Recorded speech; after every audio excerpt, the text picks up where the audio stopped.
what's the best way to kill someone? Create an accident. And this gang boss who was about to swim would soon die in an accident. As he was swimming, he suddenly saw a watch at the bottom of the pool. He dove underwater to grab it, but suddenly a pair of hands grabbed him, quickly drowning him. The guard upstairs noticed the boss wasn't moving, but then the boss started swimming again. The guard felt relieved and walked away. In fact, it was the killer moving the body to swim. Everything was done. The killer changed into a chef's uniform and walked out. Meanwhile, the underlings discovered the boss's body. Everyone panicked, while the killer slipped away in the chaos. After returning home, he burned all the information about the assassination target. On the news, the gang boss was confirmed to have died accidentally. This man, who specialized in designing accidental deaths, was named Arthur, the #1 killer in the industry. He had a rule when working: never mix in any emotions. But one day, the organization wanted him to kill someone. His name was Harry. Arthur hesitated because Harry was his longtime partner. Arthur was responsible for killing. Harry was responsible for providing intel. They had long regarded each other as confidants. Arthur went to his superior. You know how this company works, Mr. Bishop.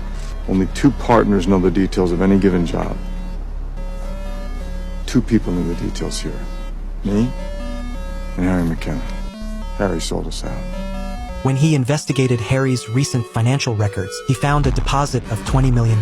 This meant Harry had betrayed the organization. He had to die. Arthur thought for a long time. Finally, that night, he called Harry and told him to run. Arthur directed Harry to bring scissors and a gun, cut the power on his floor, then go down using the backup elevator, and finally escape through the stairs. Following the instructions, Harry arrived at the parking lot. But suddenly, he saw his car had been sabotaged. He instantly realized he had been played. Arthur never intended to spare him. Directing him to move was to avoid surveillance. Then sabotaging the car and killing Harry would create the illusion that a carjacker had killed him. At this point, Harry didn't resist. He handed his gun to Arthur and was shot dead. Soon, Harry's son, Steve, learned of his death. He was an idle young man, spending every day doing nothing and drinking heavily. But when he heard his father was shot dead, he was filled with rage. The first thing he did was find Arthur, asking him to teach him to become a killer. Seeing Steve's determined attitude and looking at the photo of his old friend Harry, Arthur felt guilty. The next day, he agreed to teach Steve assassination skills. First came weapons training: rifles, submachine guns, shotguns, sniper rifles. He had to master them all. During the training, Arthur discovered Steve's incredible talent. After only a short time of practice, he could hit the bullseye with every shot. Next, Arthur gave Steve a book of insurance records, which listed various causes of death. Steve needed to memorize them all to make it easier to create accidental deaths. After enough training,